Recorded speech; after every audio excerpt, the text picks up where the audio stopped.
आप लोग कैसे हैं। उम्मीद होगा कि स्वस्थ होंगे और मस्त होंगे। तो चलिए मैं आज आप लोगों को बता रही हूँ कि अगर आप बहुत मैं बता रही हूँ कि अब की बार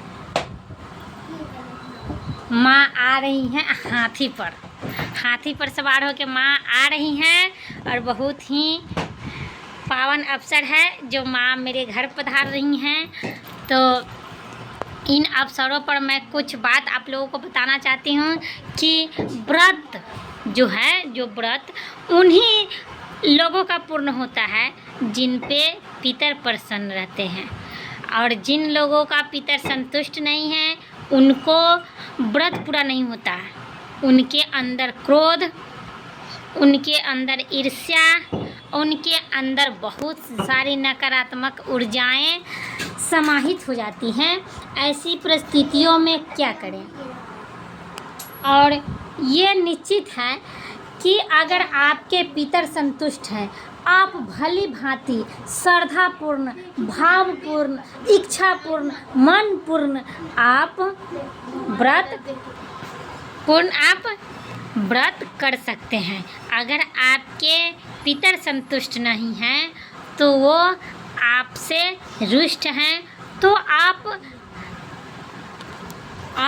व्रत श्रद्धापूर्ण नहीं कर पाते हैं। यही कारण है कि आप लोगों को कहीं न कहीं अंदर गुस्सा आ जाता है, अंदर बहुत नकारात्मक शक्तियाँ उत्पन्न हो जाती हैं और आप व्रत के दिन ऐसे हो जाते हैं कि मानो कि आपसे ये व्रत ज़बरदस्ती कर रहे हैं। आप अपने व्रत को ऐसे कर रहे हैं कि मानो कि कोई नट्टी में हाथ लगा करके कह रहा है कि तुम मत करो, तुम खाना खा लो। ऐसी भावनाएं अगर मन में उत्पन्न हो रही है व्रत के दिन, अगर ऐसी भावनाएं अगर व्रत के दिन उत्पन्न हो रही हैं तो जान लीजिए कि आपका पितर संतुष्ट नहीं है, आप भूखे हो, आपके पितर भूखे हैं।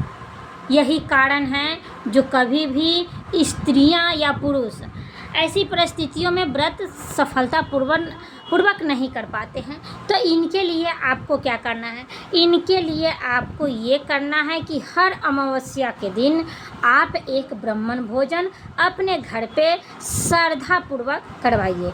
इनसे क्या होगा कि आपको दान करने में भी सुविधा होगी, दान करने में मन भी लगेगा और आपकी व्रत जो है वो सफलतापूर्ण सफल भी होगा। ये निश्चित है। अमावस्या के दिन ब्राह्मण भोज कराना अति उत्तम नहीं, अति उत्तम होता है, महा अति उत्तम होता है। इसीलिए अमावस्या के दिन ब्राह्मण भोज हर इंसान को करवाना चाहिए। चाहे ये नहीं है कि मेरे पूर्वज इस तिथि पर मरे हैं तो मैं इस तिथि पर ही भोजन करवाऊंगा, ऐसा कोई बात नहीं है।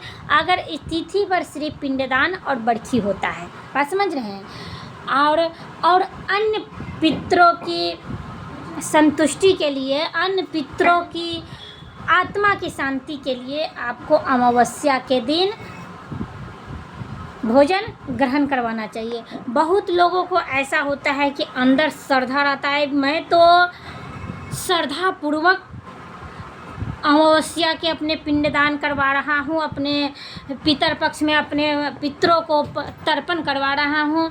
ऐसी सब कुछ करते हुए दिखावा करते हैं। उन लोगों को भी पितर संतुष्ट नहीं होते हैं, क्योंकि कोई भी इंसान व्रत या तप करता है तो उनका पूर्ण फल उनको मिलता है। यही कारण है कोई तो ऐसे दिखावा करते हैं कि मानो कि तो मैंने सारा जंग जीत लिया। अरे इंसान के सामने जंग जीतने से नहीं होता है। अगर भगवान के सामने जंग जीता करो, भगवान अगर आपके सक्षम है तो आपके उन परिस्थितियों को आपको हटाना उनको कर्तव्य बनेगा।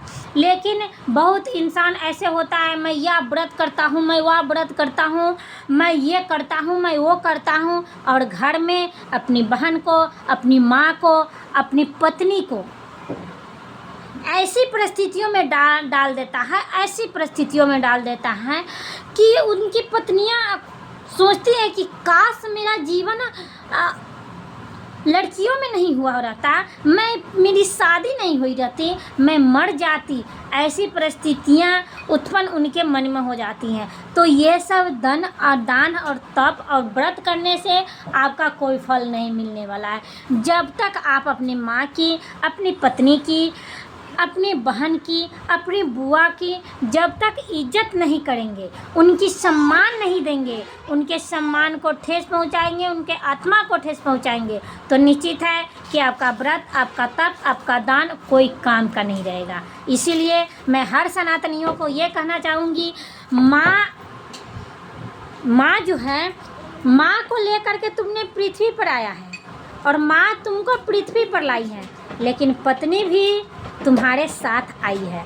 इसीलिए माँ को भी लेके चलना है और पत्नी को भी लेके चलना है और दोनों को खुश रखना है। इसीलिए मैं फिर मिलूँगी अगले वीडियो में। जय माता जी, माता रानी मेरी सभी यूट्यूब फैमिलियों को खुशियाँ और धन प्रदान करें।